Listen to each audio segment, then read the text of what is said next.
Hello, darkness, my old friend. You've come to talk with me again. Sens lose 5-2 to the Montreal Canadiens. Does that sound familiar? Because it is. The Sens lost to the Canadiens in both games of the home-and-home series, 5-2. The first Tuesday in Montreal, the second last night in Ottawa. Deja vu all over again. Why does it always have to be the Habs? The Canadiens are now 8-1-1 in their last 10 games against the Sens. Utter domination. In fact, lately, the whole series between the two teams has been dominated by Montreal. The Sens haven't finished with an above 500 record against the Canadiens in 6 seasons, and in the last 10 years, they have just 2. It's so frustrating. How can we be this bad against a team that isn't even that good? I hate the Habs. As always though, let's kick things off with lineup changes. Max Lajoie gave it a go in warm-up, but he couldn't come back into the lineup, so things stayed the same for the third game in a row. And after laying a bit of an egg on Tuesday, the Sens come out and play some inspired hockey in the early going, and they're rewarded for it as they draw first blood. Price robs Pajärvi on a pair of excellent chances just over 5 minutes in, but he can't keep them all out. He does make a terrific arm save on Brady Tkachuk a few minutes later, but that line would get the revenge. On the ensuing face-off, White wins the draw back to Stone. He wheels around the top of the circle, fires the puck through a screen, it gets by Price, and the Sens lead 1-0. Stone with his 14th, and the Sens get the exact kind of start they needed. But of course, the Sens don't like having nice things. Exactly 20 seconds later, Jeff Petry's point shot finds a way through everybody, including Andy, and we're tied at 1. 20 seconds. 20 god-dang seconds. Like, come on! This drives me around the bend. You score a goal and can't even maintain momentum for one shift after it. I can tell you one thing. The Sens are lucky I'm not coaching this team. Would they win many games? Not likely, but maybe. But one thing I do know, though, is while I'm not sure what kind of record they'd have, I do know they'd be the most fittest team in the league. Oh, you failed to maintain momentum after scoring a goal and grabbing the lead? Perfect. 15-minute bag skate at practice tomorrow. Oh, you gave up 2 goals in a short span? 15-minute bag skate at practice tomorrow. Oh, now it's 3 in a short span? Even better. Now you can skate for half an hour at practice tomorrow. 3 goals straight plus 1 right after you score? That's an hour. You get the picture. You don't want to manage a game? Fine. But you're going to skate because of it. And that goes for not covering the front of your net, too. Fortunately, they did that well enough to get out of the first period, tied at 1. And it's not like there weren't chances. Both teams had plenty of them. The goalies were just equal to the task. But after a pretty poor second period on Tuesday, yeah, the Sens follow that up with an equally poor period on Thursday. Just past the midway mark of the period, Deneau feeds Byron on a cross-ice feed on a hash marks in 2-on-1. He easily taps by Anderson, and the Habs have their lead back. Montreal just wins the puck battle,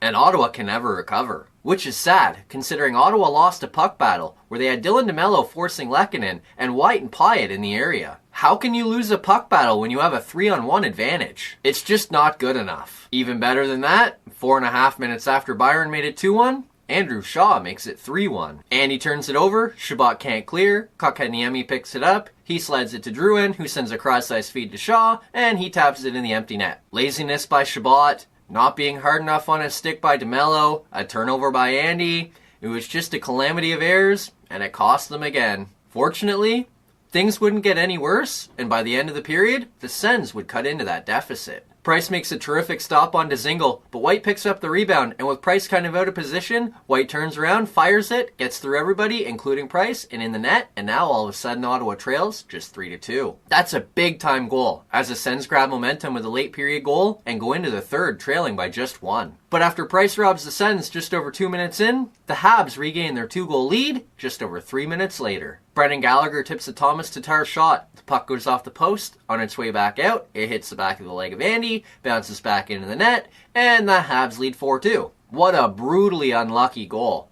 But credit Gallagher for going to the net. And in the same breath, could Harper have please just covered Gallagher? That goal seemed to put an end to any hopes the Sens had of making a comeback, as the Habs just took over the third from there. The Canadiens enjoyed puck possession for 74% of the period, resulting in a 19-3 shot edge and an 11-4 scoring chance advantage. And with 2:40 to go in the game, the Sens do exactly what I asked them not to. What a surprise. Another pulled goalie fails. At 6-on-5 and down by 3, the other team can just fire it freely at your empty net. And when you give them enough time or chances to hit it, they're going to do so. And now, a Sharks team that had hopes and chances of coming back on the Sens have none and have given up.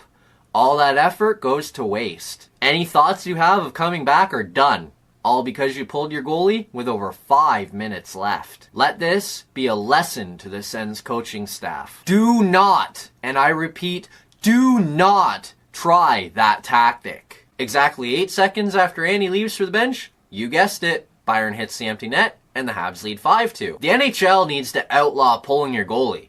If only so that I don't have to have a conniption every time I see it. Nothing frustrates me more than when coaches give away free goals by pulling their goalie. And they almost always give away free goals doing it. The Byron goal officially salts the game away as the Habs skate away with a 5-2 win. First of all, the Sens came into this home and home just 2 games back of the Habs for the final playoff spot. 2 games later, the Sens are outscored 10-4 and find themselves 6 points behind the Habs, who actually climbed past Boston for the top wildcard spot. I know, the Sens were never expected to compete for a playoff spot, but it was right in front of them! I mean, worst case scenario, you get a split with the Habs, maybe you lose your game in overtime, and all of a sudden you're only 1 point back. But instead, you lose both, barely show up in either game, get hammered, now you're 5 points back of the Bruins for the final playoff spot, and have 6 teams to pass just to get there. And 3 of those teams have 2 games in hand on the Sens, while 2 others have 1 game in hand. This was the exact wrong time to play poor hockey, and boy oh boy are you ever in a hole now. Of course, what was a big factor in the 2 losses? Poor defense. And that brings me to my second point. Ottawa's defensive woes continue, and their poor play, it keeps climbing them up the record books. Ottawa's 5 goals against give them 119 goals against in their first 29 games of the season. It's so bad that in the last 25 years, only 1 team has been worse. That would be the third-year San Jose Sharks, who gave up 124 goals against. Yeah, you heard that right. Ottawa's defensive woes are even worse than their expansion selves, who went 10-70-4 and gave up 395 goals back when teams played 84 regular season games. Yikes. Even the expansion Sens were better defensively, and that was with a team who was still trying to figure out how to play together. That's saying something. Now, let's get in to good news, bad news. The Sens lost 5-2. They lost to the Habs. They blew a chance to gain ground in the playoff race. They weren't great. They played poor defensively. They lost 2 players to injury. It was a bad night all the way around. Good news, good news, good news. Here we go. The Sens won the special teams battle, and that's good news. Admittedly, it almost feels a little wasted, but the Sens finished the night 1 for 1 on the power play and 3 for 3 on the penalty kill. It goes to show how poorly they played 5-on-5. They easily won the special teams battle, but were still hammered on the scoreboard.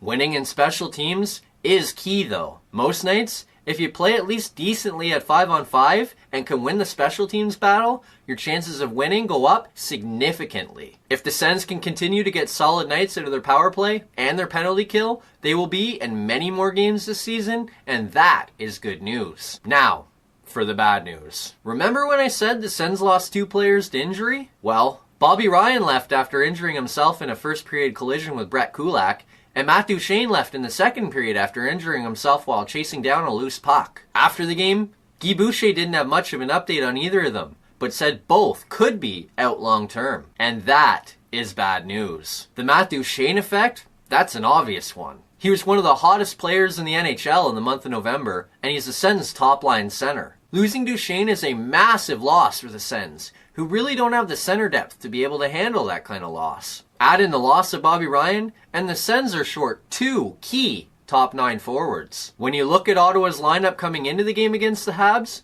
it wasn't all that great. But let's compare what it looked like coming into the game against what it would look like in their next contest if both are unable to go. Dzingel Duchene Batherson turns into something like Dzingel Tierney Batherson. Stone White and Tkachuk, I would keep that line the same. Ryan Tierney Bodker would turn into something like Payarvi Smith and Bodker, while the fourth line would be something like McCormick, Paul Carey, and Pyatt instead of Payarvi Smith and Pyatt. Not exactly a great deal of optimism with those lines. Losing Duchesne and Ryan hurts the depth of this team. Everyone has to play higher in the lineup than they're used to, and that's going to make things tougher. And that is bad news. If Ryan and Duchesne do end up missing time, how would you set up the lines to handle it? And if they're out, who would you call up to replace them? Next up, the Sens return to action on Saturday when they host the Pittsburgh Penguins. The contest will be the second of the season between the two teams, after the Sens picked up a 6-4 win over the Penguins exactly 3 weeks ago to the day. This contest figures to be much different though, as the Sens come into the contest fresh off a pair of 5-2 losses to the Canadiens, while the Penguins picked up 6-3 and 6-2 wins over the Avalanche and Islanders respectively. The good news for Sens fans is while Matt Murray is back skating with the team, it doesn't sound like he'll be good to go in this one. Meaning, the Sens will likely see Casey DeSmith. Getting to him early will be key. See ya Saturday night.